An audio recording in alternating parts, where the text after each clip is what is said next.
Ba-dum-bum-bum-bum-bum. Bum-bum-bum. Bum-bum. I'm going to be simultaneously sipping my coffee while the rest of you get in here. If you have a beverage, you could join me. Here comes the first one. There will be more because we're sipping and talking. We're chatting and imbibing at the same time. And I wanted to come to you before everybody uses up all the good Bob Barr talking points. I think there's a little bit of territory that hasn't been chewed up and digested yet. And so I wanted to jump in. And why is the traffic so low? Is something going on right now that I don't know about? I'm looking at the number of people coming online, and it's startlingly low. I wonder if I have an option turned off. Maybe I had an option for tweeting this that got turned off. All right, here's my take on Barr's situation. So, as I understand it, so first of all, let me say this. I think the news, the press, at least the TV cable news, kind of did a bad job on this story because I watched it and it felt like the story was changing the facts, not just the spin, but it felt like the facts were changing as I watched it. Did you have that experience? That it seemed like at first we thought that Mueller was only concerned about how the media was spinning the story, but maybe that's not true. Didn't it feel like didn't it feel like the story wasn't clear? And I'm not sure it still is. So I would say it was an unusually bad job by the media in terms of giving us the facts. But it was a fog of war, and I suppose we'll get the real story from Mueller. But I want to give you my take on this one thing. I believe the allegation now has, as it's clarified a little bit, there's a little less fog of war.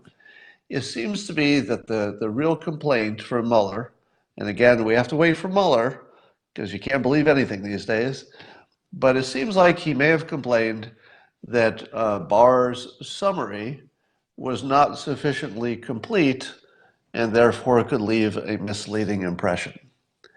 And apparently, Mueller offered some kind of summary of his own. Now, here's the thing that I don't hear anybody saying that is the only thing that matters, sort of the only frame on this that makes it all make sense. And that is that there's no such thing as data without spin in 2019, not in any kind of a political sense. There's no such thing as just give us the facts. It's not an option.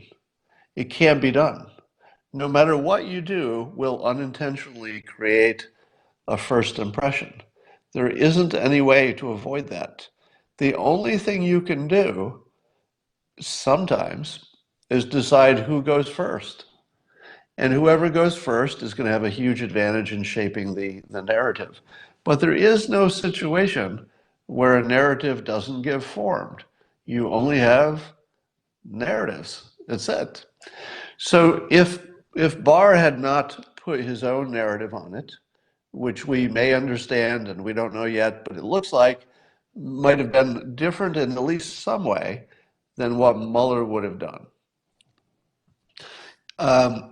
Well, we need to hear from Mueller to really get the full flavor of it, not just his letter. And and so I do have a question as to why Barr. We now have the letter, so we know exactly what Mueller was complaining about. I haven't seen that, but it doesn't matter to my point. My point is that somebody had to spin it, and somebody had to go first. It would have been irresponsible for Bob Barr to not create a narrative.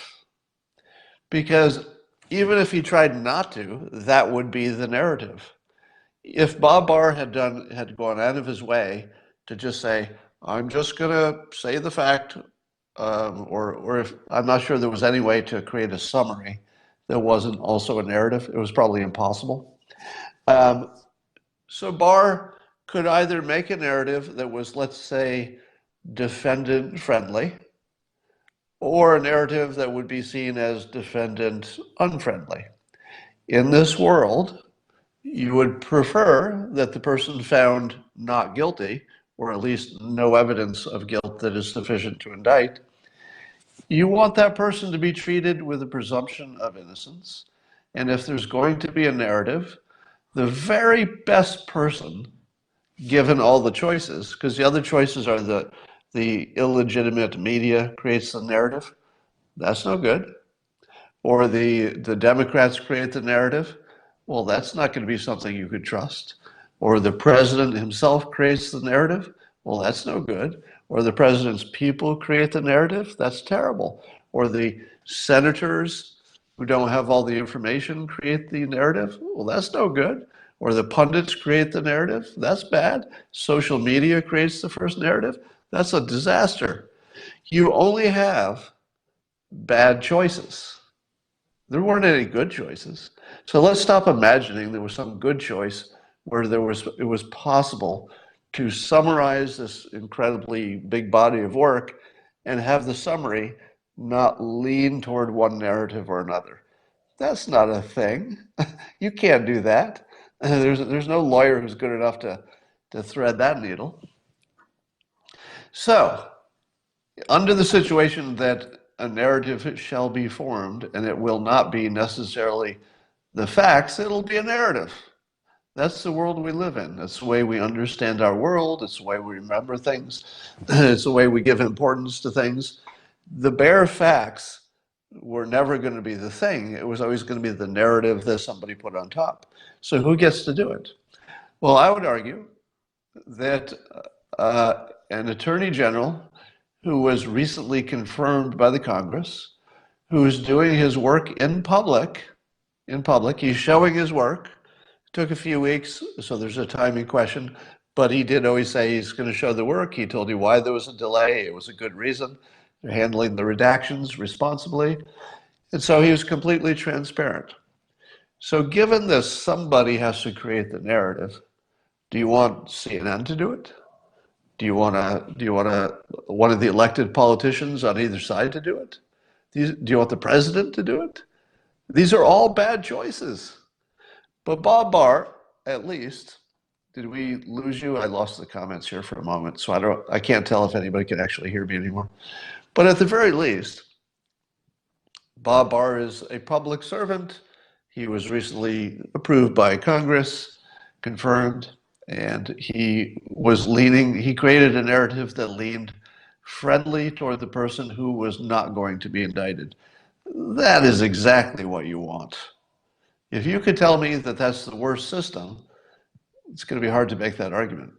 And if you could tell me that the narrative should not lean toward the person who is not going to be indicted after a great investigation, I would say I'd rather live in a world where the narrative does move in that direction. All right, it looks like I am all frozen up, so I'm going to leave and see what happened.